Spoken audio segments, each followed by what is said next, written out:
Letter from Sarah Elmira Shelton to Maria Clem. Richmond, October 11, 1849. My dear Mrs. Clem, oh, how shall I address you, my dear and deeply afflicted friend, under such heart-rending circumstances? I have no doubt, ere this, you have heard of the death of our dear Edgar. Yes, he was the dearest object on earth to me, and well assured I am that he was the pride of your heart. I have not been able to get any of the particulars of his sickness and death, except an abstract from the Baltimore Sun, which said that he died on Sunday, the 7th of this month, with congestion of the brain after an illness for 7 days. He came up to my house on the evening of the 26th of September to take leave of me. He was very sad and complained of being quite sick. I felt his pulse and found he had a considerable fever, and did not think it probable he would be able to start the next morning, Thursday, as he had anticipated. I felt so wretched about him all of that night that I went up early the next morning to inquire after him, when, much to my regret, he had left in the boat for Baltimore. He expected certainly to have been with his dear Muddy on the Sunday following, when he promised to write me, and after the expiration of a week and no letter, I became very uneasy and continued in an agonizing state of mind, fearing he was ill, but never dreamed of his death, until it met my eye in a glancing casually over a Richmond paper of last Tuesday. Oh, my dearest friend, I cannot begin to tell you what my feelings were as the horrible truth forced itself upon me. It was the most severe trial I have ever had, and God alone knows how I can bear it. My heart is overwhelmed, yes, ready to burst. How can I, dear Muddy, speak comfort to your bleeding heart? I cannot say to you, weep not, mourn not. But I do say, do both, for he is worthy to be lamented. Oh, my dear Edgar, shall I never behold your dear face, and hear your sweet voice saying, dearest Muddy and dearest Elmira? How can I bear the separation? The pleasure I had anticipated on his return with you, dear friend, to Richmond was too great ever to be realized, and should teach me the folly of expecting bliss on earth.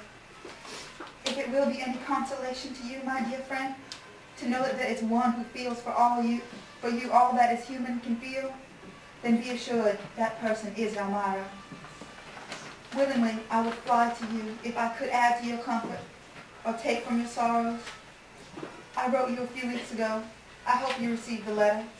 It was through the request of my dearest Eddie that I did so, and when I told him I had written you, his joy and delight were inexpressible.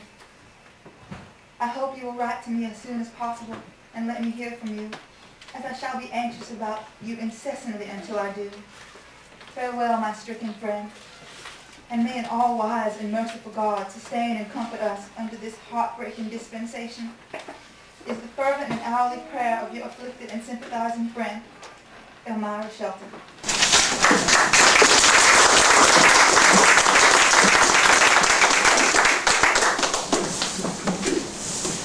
Spirits of the dead, thy soul shall find itself alone mid dark thoughts of the grey tombstone, not one of all the crowd to pry into thine hour of secrecy. Be silent in that solitude, which is not loneliness, for then the spirits of the dead who stood in life before thee are again in death around thee, and their will shall then overshadow thee. Be still. For the night, though clear, shall frown, and the stars shall not look down from their high thrones in the heaven with light, like hope to mortals given.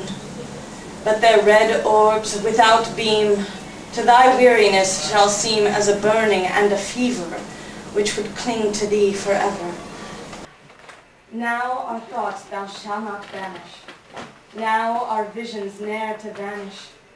From thy spirit shall they pass no more, like dewdrop from the grass. The breeze, the breath of God, is still, and the mist upon the hill, shadowy, shadowy yet unbroken, is a symbol and a token. How it hangs upon the trees, a mystery of mysteries.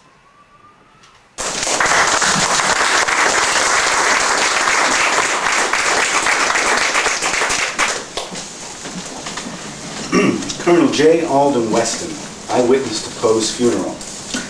On a cold, dismal October day, so different from the ordinary genial weather of that climate, I had just left my home when my attention was attracted to an approaching hearse, followed by hackney carriages, all of the plainest type. As I passed the little cortege, some inscrutable impulse induced me to ask the driver of the hearse, "Whose funeral is this?"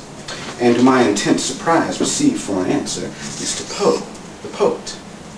This being my first intimation of his death, which occurred at the hospital the previous day, Sunday, and was not generally known until after the funeral. Immediately on this reply, I turned about to the graveyard a few blocks distant. On arrival there, 5 or 6 gentlemen, including the officiating minister, descended from the carriages and followed the coffin to the grave, while I, as a simple onlooker, remained somewhat in the rear. The burial ceremony, which did not occupy more than 3 minutes, was so cold-blooded and unchristian-like as to provoke on my part a sense of anger difficult to suppress. The only relative present was a cousin, a noted Baltimore lawyer, the remaining witnesses being from the hospital and the press. After these had left, I went to the grave and watched the earth being thrown upon the coffin until entirely covered.